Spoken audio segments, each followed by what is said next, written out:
Live mula sa GMA Network Center, 20 taon nang nakatutok.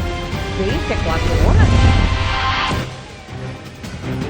Kasabay ng mga pag-ulan sa malaking bahagi ng bansa, tuloy na tuloy sa paghahanda para sa Noche Buena ang ating mga kababayan. Walang patid pa rin ang pagtutok ng GMA Integrated News sa latest na sitwasyon sa mga pangunahing kalsada palabas ng Metro Manila. Nakabantay din tayo sa iba't ibang terminal, paliparan at pantalan. Nadagsa pa rin ang mga pasaherong hahabol sa Noche Buena. Iikutan din natin ang ilang pamilihan at pasyalan, hindi lang sa Metro Manila, kundi pati sa probinsya. Magandang gabi po, Luzon, Visayas at Mindanao.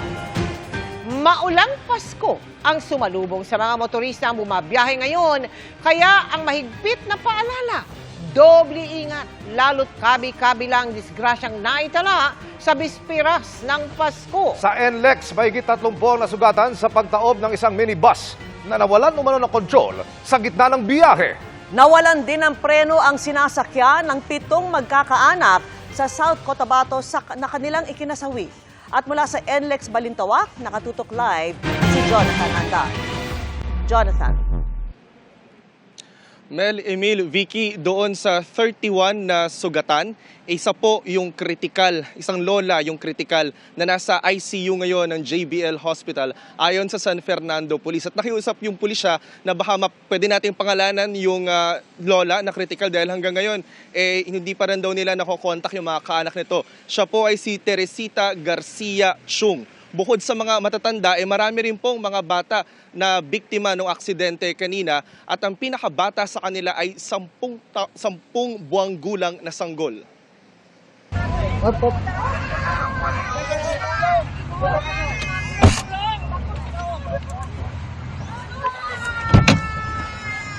Sumisigaw na iyak ng mga paslit ang umalingaw-ngaw sa aksidenteng ito kung kailan pa naman bisperas ng Pasko. Tumaob ang isang minibus na puno ng mga pasahero sa gitna ng NLEX San Fernando, Pampanga kaninang bandang alas 9 ng umaga.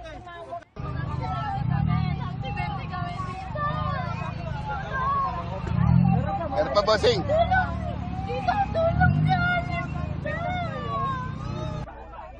Duguan ang ulo ng babaeng pasaherong ito, pati rin ang maliliit na mga bata. May mga matatanda ring tila may tama sa ulo at hirap tumayo.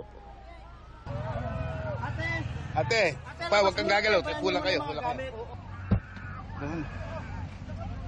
Sa nabutas na likod ng minibus, nakalabas ang mga sugatang pasahero. Hindi nakita sa video pero meron pa umanong 2 matanda sa loob ng minibus na hindi agad nakalabas. Isa sa kanila nabiyak ang noo ayon sa kumuha ng video at unang rumisponde na motoristang si Oliver Hervasio. So yung biyak nung matanda dito sa noo, ginawa ko, binalutan ko, may hawak kong t-shirt, tinapal ko sa noo niya. Yung isang matanda hindi nakakagalaw eh. Pero naididilat naman niya yung mata, sabi ko. Ayon kasi sa NLEX, batay sa inisyal nilang investigasyon, magkasunod sa innermost lane noon ang minibus at AUV. Nawala ng kontrol ang minibus, umikot paharap sa AUV at nagkasalpukan at saka tumumba sa damuhan. Parang self-accident siya. Allegedly, yung driver, sabi niya doon sa initial investigation, meron daw siyang narinig na maingay sa sasakyan. I'm not so sure if on the engine, but maingay dun sa ano. And then suddenly na out of control na siya. Going north siya, nung na out of control, nag-turn around siya, facing south siya. So towards yung head-on with the Innova ang parang nangyari. Nakasalampak sa damuhan ng NLEX ang mga sugatang biktima na aabot lahat sa 31 ayon sa PNP. 29 sakay ng minibus, 2 galing sa isang AUV. Isinugod sila sa JBL Hospital sa San Fernando. Ikot kami. Kaya kinover ko yung ako ko. Maya-maya po bumaliktad na yung bus. Pero sabi ng San Fernando Police, may magkaibang bersyon ng driver ng minibus at AUV na kapwa raw magsasampa ng reklamo sa isa't isa at pareho ring nakadetain ngayon sa himpilan ng pulisya. Yung version po ng Innova, na lose control daw po yung jeepney, kaya po tumama sa kanya. Itong Carmix minibus, sabi naman po niya, may tumamang malakas daw po sa likuran niya, kaya na-lose control siya, sir. Sabi ng San Fernando Police, hindi overloading ang minibus pero sagad sa 28 pasahero ang sakay nito na siya rin namang maximum capacity. Ang aksidente ay nagdulot ng 2.5 kilometrong traffic na tumagal ng 2 oras bago na balik sa normal ang daloy ng trapiko. Hindi naman umabot sa Pasko ang 7 magkaanak na pauwi na sana sa Polomolok, South Cotabato matapos mamasyal. Bigla umanong nawala ng preno ang sinasakyan nilang utility van at saka sumalpok sa puno sa bahagi ng Tupi. Dead on the spot ang dalawa, habang sa paggamutan nasawi ang 5 iba pa. Minor de edad ang 2 sa mga biktima. Nagtamo naman ang driver ng mga pasa sa katawan. Nahulog naman sa bangin ng isang van sa Bontoc, Baguio kahapon. Agad sinagip ng mga tauhan ng BFP ang sugatan driver na nagpapagaling na sa ospital. Inaalam pa ng mga otoridad ang sanhi ng aksidente. Vicky, traffic update naman tayo dito sa pwesto namin sa NLEX Balintawak. Tuloy-tuloy lang po ang daloy ng trapiko, pati po sa ibang parte ng NLEX. Samantala, simula na po mamayang alas 10 ng gabi hanggang bukas ng alas 6 ng umaga, yung toll holiday o yung hindi maniningil ng toll sa NLEX, NLEX Connector, SCTEX, Calax at Cavitex. Yung munang latest mula rito sa NLEX Balintawak. Balik sa iyo, Vicky. Maraming salamat sa iyo, Jonathan Andal. Marami pa rin ang naghahabol na makauwi at nagbabaka sakali na makakuha pa ng biyahe sa Parañaque Integrated Terminal Exchange o PITX. Kamustahin natin ang sitwasyon doon sa pagtutok live ni Oscar Oida. Oscar? Yes, Mel, bunsod nga ng mga delay sa biyahe, tila tanggap na ng ilan nating mga kapuso na sa biyahe sila. Magno Noche Buena. Maagang nagsadya sa PITX ang mag-asawang Noel at Christy para daw sana sa biyahe nila pa Masbate. Pero alas 11 na ng umaga, wala pa ang kanilang bus. Galing kami ng Antipolo, dumating kami dito maaga pa, mga alas 7 ata yun. Tapos, ang biyahe kasi namin 11:30 ng umaga, Masbate City. Tapos nag-antay kami ron. Pagpunta ko dun dito sa ticket booth, cancel daw kasi yung darating na mamaya yung bus na sasakyan namin alauna pa, daling araw. Sa pangambang malipasan ng araw ng Pasko nang di nakatutungtong sa kanilang probinsya, minabuti nilang bumili na ng panibagong tiket. May biyahe naman doong Putyaw, Sorsogon. Sakay lang ulit kami ng Pilar, ng jeep, tapos Masbate City kami. Biyahe ulit kami ng Aruroy, Masbate, sa lugar namin po. Yun nga lang, mukhang sa bus na raw sila, magno Noche Buena. Buti na lang kamo, may baong adobo si Mrs. Malungkot po kasi nadili yung biyahe namin eh. Wala po kami magawa, tiis na lang po. Gaya ng mag-asawang magalang, mukhang sa bus din magno Noche Buena ang papauwi ding Bicol na si Denmark. Maaga pa naman daw siyang nagtungo sa terminal, pero base sa impormasyong natanggap niya mula sa mga kakilalang, nauna nang nakabiyahe.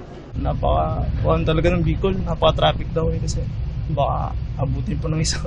So, sabi niya matraffic talaga dito, sabi niya sa akin. Hanggang 23 pa nga sila dun, nakatago sila yung mga 20. Ngayon pa daw, yung hapon pa daw.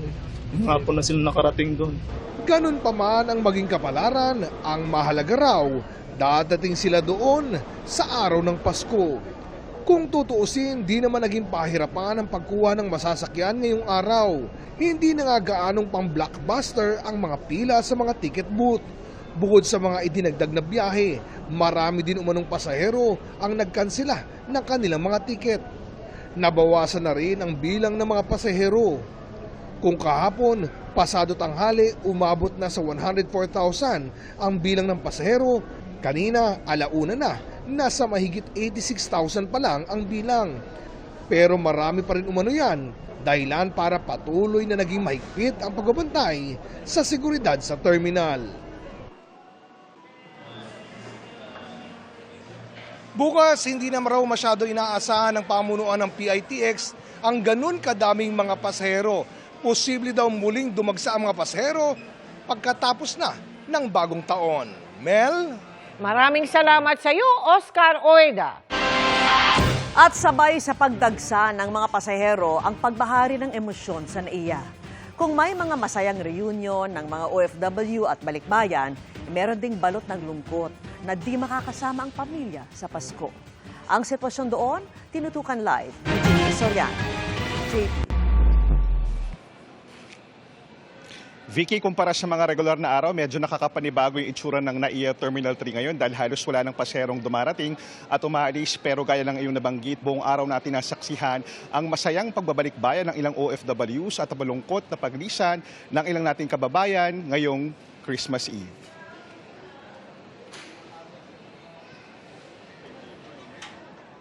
Sa greeters area ng NAIA Terminal 1 ko nakilala sina Jason habang inaantay makalapag ang eroplanong sakay ang asawang si Ann na isang nurse sa Saudi Arabia. Kasama ni Jason ang 3 nilang anak at alagang aso na si Oreo. Dati ring naging OFW sa Sudan si Jason, pero nang matapos ang kontrata, ang asawa naman ang nakahanap ng oportunidad na magtrabaho at kumita ng mas malaki sa ibang bansa. Nakaka-video chat naman daw nila halos araw-araw si Ann, pero mahirap pa rin daw ang mawalay ang ina, lalo na sa mga bata. Iba yung pakiramdam pag hindi mo talaga kasama, lalo nanay yung wala, diba? So, mas mahirap, not just for me, pati sa kanila.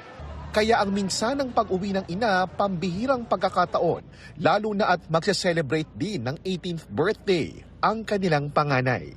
Sulit naman po kasi hindi lang po yung Christmas yung masuspend ko with mommy, pati din yung debo ko.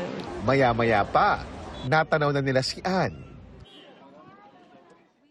Iba yung Pasko sa Pinas kaysa sa abroad. So, excited na makita sila, celebrate Christmas and New Year's, the holidays with them. Yun, ibang feeling. Kasi yung 3 bata and everything. Oh my God! Karamihan sa mga pasaherong dumating ngayon dito sa NAIA, mga OFWs, gaya ng OFW na si Irene, na sobrang na-miss daw ng kanyang mama. Gaya ng maraming Pilipinong nagtatrabaho sa ibang bansa, ang mga lolo at lola na ang nagpalaki sa mga naiwang anak ni Irene sa Pilipinas. Siyempre.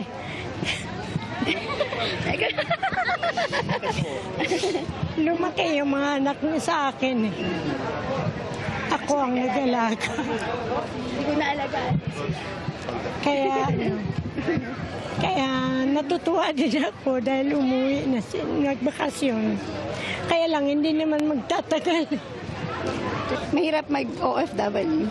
Hindi ganun kadali. Especially single mom ako. Pero di lang mga OFW, may mga Filipino-Americans ding muling nagbalik ng Pilipinas. Sakto sa pagsalubong sa araw ng Pasko. Ang kanilang lola sa Pilipinas may pa-welcome home tarpaulin. At nang dumating na ang mga balikbayan.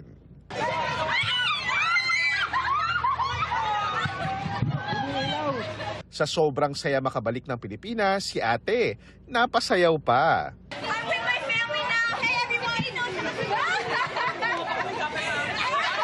Kung may mga nagbalik Pilipinas ngayong Christmas Eve, meron ding mga umalis. Ang first-time OFW na si Julian, hinatid ng kanyang mama, kapatid at mga kaibigan bago ang kanyang flight pa Taiwan.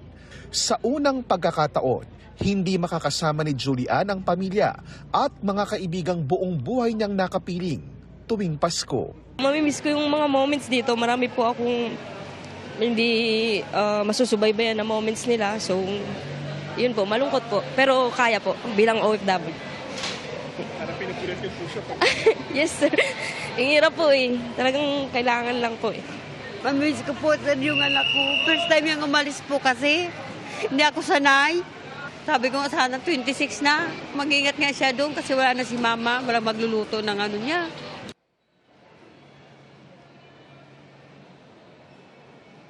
At Vicky, mga kapuso, taon-taon nga ganyan nga po ang nasasaksihan nating kwento ng ating mga kababayang OFW na kailangan lumisan para tumulo o tulungan ang kanilang mga pamilya at muling bumabalik sa Pilipinas para maranasan ang Pilipinong Pasko. At yan muna ang latest.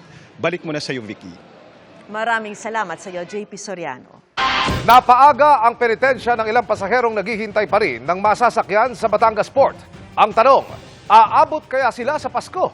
Kamustahin natin live sa pagtutok ni Marisol Abduraman. Marisol. Emil, matapos na ang kalbaryo yung inabot ng ilan nating kababayan na stranded dito sa Batangas Port, sa wakas, nakabiyahe na rin sila pauwi sa kanilang probinsya pero tila penitensya ang inabot ng ilan dahil napakatagal ng antayan. May isang palabang sa Roro ang kanilang mga sasakyan.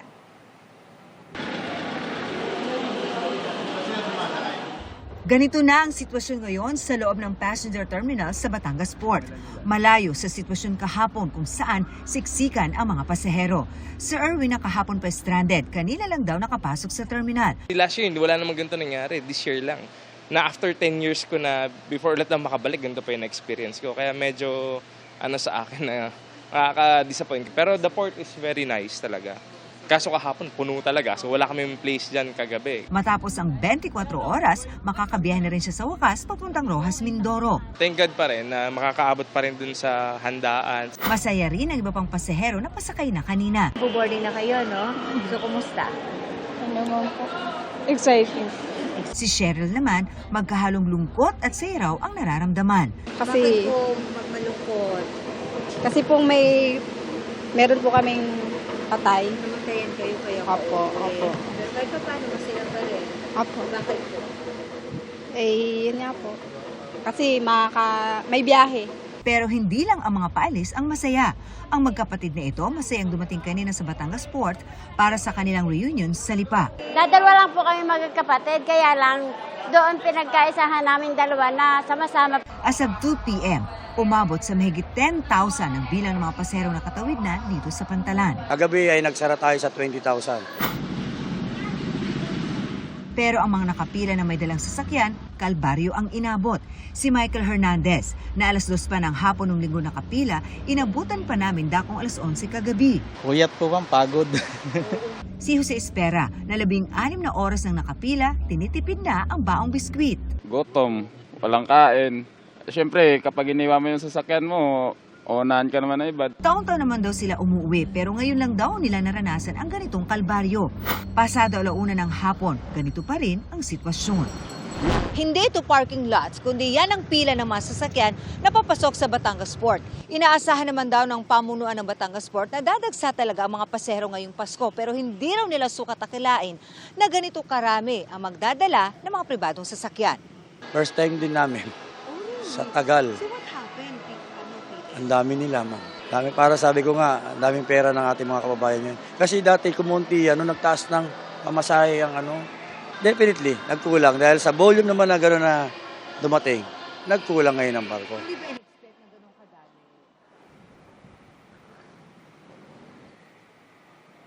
Dito sa Passenger Terminal, Emil, meron ilan pa rin nating kababayan ang naghahabol para sa Noche Buena mamayang gabi. Pero, Emil, hindi nga lang natin maipakita, pero doon sa pila, medyo marami-rami pa rin ang mga sasakay na umaasang makakasampa sa Roro para kahit papano ay makabiyahe ngayong gabi. Sa kabuuan ngayong araw, umabot sa mahigit 11,600 ang bilang ng mga pasahero na nakaalis mula dito sa Batangas Port. Mahigit 1,300 naman ang bilang ng mga sasakyan na nakasakay sa Roro. Emil. Maraming salamat, Marisol Abduraman. Magpapasko sa mga binaha nilang tahanan ang ilang taga Luzon at Visayas dahil sa walang tigil na ulan. May mga naitala ring landslide habang isinailalim na sa state of calamity ang isang bayan sa Oriental, Mindoro. Nakatutok si JP Soriano. Nagbagsakan ng naglalakihang bato at tipak ng lupa sa kalsadang ito sa barangay Dumalan sa bayan ng Dalaget, Cebu noong linggo. Resulta yan ng paglambot ng lupa, bunsod ng walang tigil na ulan doon. Ilang oras isinara sa mga motoristang paargaw ang kalsada, agad namang nagsagawa ng clearing operation. Buong pangyayari. Pinasok din ng baha ang ilang bahay sa Eastern at Northern Samar. Ang batang ito nga, nagsuot na ng salbabida. Hanggang bubong din ang baha sa ilang lugar kaya kinailangan ng magbalsa. Ganito naman kalakas ang ragasan ng baha sa Lopez, Quezon ngayong bisperas ng Pasko. Dahil sa magdamag na ulan, pinasok na ng tubig ang ilang bahay. Gutter deep naman ang ilang bahagi ng kalsada. Lubog din sa baha ang National Highway ng Nauhan Oriental Mindoro. Mistulang malawak na ilog ang kalsada. Ayon sa MDRRMO, umapaw umano ang ilog malapit sa lugar dahil sa nabutas na dike. Dahil din sa ilang araw ng pag-ulan sa bayan ng Baco, magpapaskong lubog sa baha ang ilang residente. Kalbaryong posible pang umabot hanggang bagong taon, kaya nagdeklara na ng state of calamity ang munisipyo. Halos lahat ng barangay na ay apektado ng baha dahil dito sa tuloy-tuloy na pag-ulan. Kung itatanungin mo ilan yung talaga affected, yung pinakamalalalim at talagang tulad na nakikita nyo ngayon, siguro ay may 15 barangay. Humingi tayo ng tulong sa Sangguniang Bayan na ideklara na ang bayan ng Baco ay nasa state of calamity.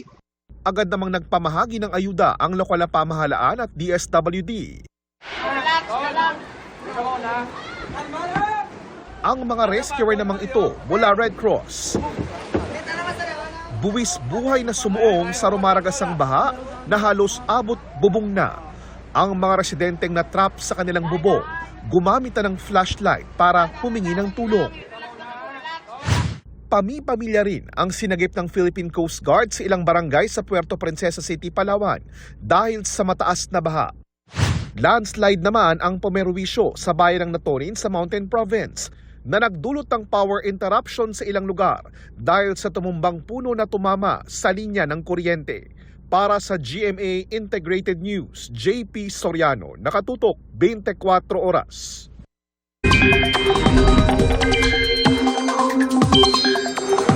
Mga kapuso, magpapatuloy ang masamang panahon bukas, araw po ng Pasko. Sa rainfall map ng Metro Weather, halos buong Pilipinas patuloy na makararanas ng masamang panahon. Halos buong araw ang ulan sa Luzon. Doble ingat mga kapuso, ilang araw nang inuulan dahil may moderate to intense rains, partikular sa Central Luzon, Calabarzon, Mimaropa at Bicol Region. Buong araw rin ang kalat-kalat na ulan sa Visayas. Halos buong Mindanao naman ang posibleng makaranas ng ulan bukas pero posibleng mabawasan yan sa gabi. Dito sa Metro Manila, mataas din ang tsansa ng ulan kaya huwag kakalimutang magdala ng payong lalo kung mamamasyal. Ang pag-ulang yan, pinagsama-sama pa ring epekto ng hanging amihan, easterlies at shear line o yung pagsalubong ng mainit at malamig na hangin. Sa heavy rainfall outlook na inilabas na Pag-asa, posibleng makaranas ng heavy to intense rains ngayong araw hanggang bukas ng tanghali sa Aurora, Quezon, Camarines Norte at Catanduanes. Moderate to heavy rains naman sa Camarines Sur, Albay, Sorsogon, Masbate at ilang bahagi ng Mimaropa at Samar. Kaya maging alerto sa banta ng flash floods at pagho ng lupa. Sa mga pauwi naman o yung magbabalik trabaho sa Huwebes, December 26. Asahan ang heavy to intense rains bukas hanggang tanghali ng Huwebes sa Aurora, Quezon at Camarines Norte. Moderate to heavy rains naman sa Metro Manila, ilang bahagi ng Central Luzon, Calabarzon at Bicol Region. Manatiling nakaantabay sa updates, mga kapuso.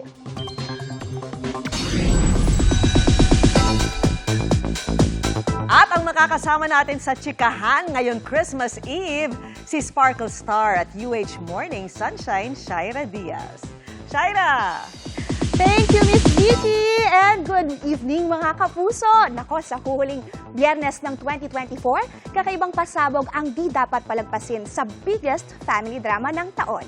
Pero bago ang pagtatapos, nag-reminisce muna ang cast ng Pulang Araw mula sa kanilang mga di malilimutang eksena sa serye. Alamin sa chika ni Nelson Canlas. Sa kasagsagan ng ikalawang digmaang pangdaigdig, isinulat ng Pilipinas ang isang kwento ng tapang, sakripisyo at di matatawarang pagmamahal sa bayan. Dito umikot ang kwento ng GMA Prime Family Drama na Pulang Araw, kung saan ipinakita ang tila magkakarugtong na buhay ni Eduardo na ginampanan ni Alden Richards, ang kanyang kapatid na si Adelina na ginampanan naman ni Barbie Fortesa, ni Hiroshi played by David Licauco, ni Teresita na ginampanan ni Sanya Lopez at ni Colonel Yuta Saito played by Dennis Trillo. Sa mahigit 100 episodes, kasabay ng mga kapuso viewers na ngumiti, kinilig, natakot,